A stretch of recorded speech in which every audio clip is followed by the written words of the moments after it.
cataloguing the world's medical knowledge has clear and obvious benefits. But the Islamic Empire's obsession to uncover the knowledge of the ancients went beyond practical matters like medicine. Many, like the Caliph al-Ma'mun, believed that the people of antiquity possessed dark, even magical powers. And what's more, new evidence is coming to light to show just how hard Islamic scientists worked to rediscover them.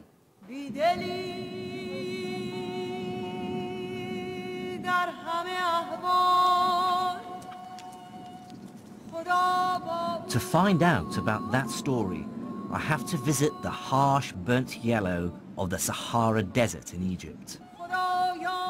There I am to meet an academic who wants to show me how the translation movement took the Arabs to Egypt on a quest to break a code, which they thought hid the secret of the dark art of alchemy.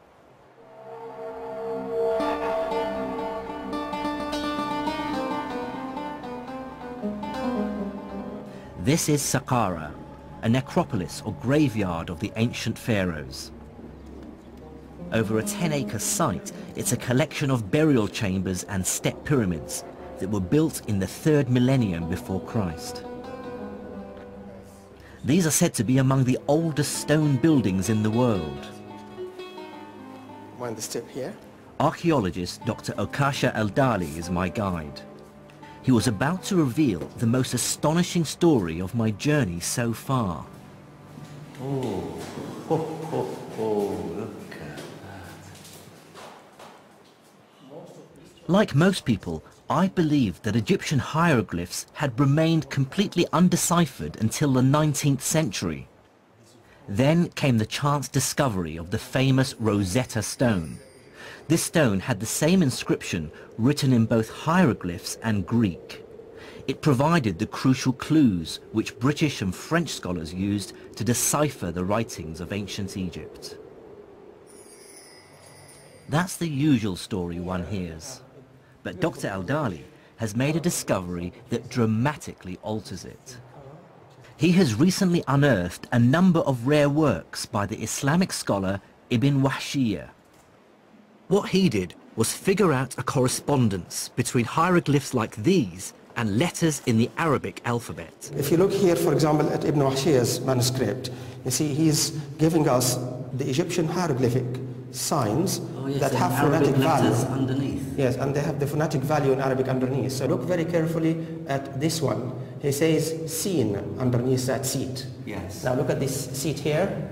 That is S. That seat in Egyptian hieroglyphic is used for the sign S, seen, which is what you see here, seen. That is the name of the god Osiris. Osiris. Oh, with an S. That's the seen. Yeah. This is the letter H. This one here. This is the ha. The water wave right. is the letter N, or noon in Arabic. T, and the letter F. These are all letters? These are all letters. But then he realized... But how did he decipher the hieroglyphs? The one good thing about the early Arab scholars was their ability to link ancient Egyptian language, we call hieroglyphic, to link it with their own contemporary Coptic. They realized that Coptic is nothing but the later stage of ancient Egyptian language. And they realized this because the translation movement had literally placed hundreds of Coptic texts into their hands. The scholars could now see a direct link between hieroglyphs and Arabic. What fraction of these symbols would have been correctly deciphered? They got about 14 letters. They cracked more than half of the Egyptian hieroglyphic correctly. So that was a remarkable achievement for people in the 9th century, 10th century.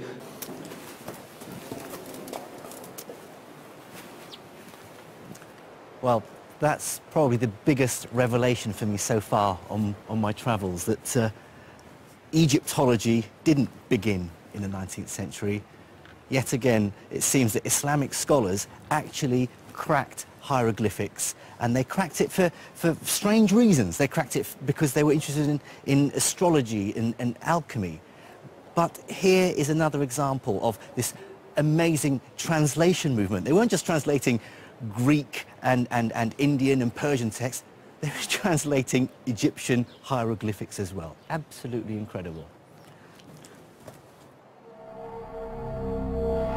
Unfortunately for the Caliph al-Ma'mun, the hieroglyphs contained no alchemical secrets. But what this story reveals to me is the insatiable curiosity Islamic scholars had about the world. They were desperate to absorb knowledge from all cultures purely on merit, with no qualms about the places or religions from which it came.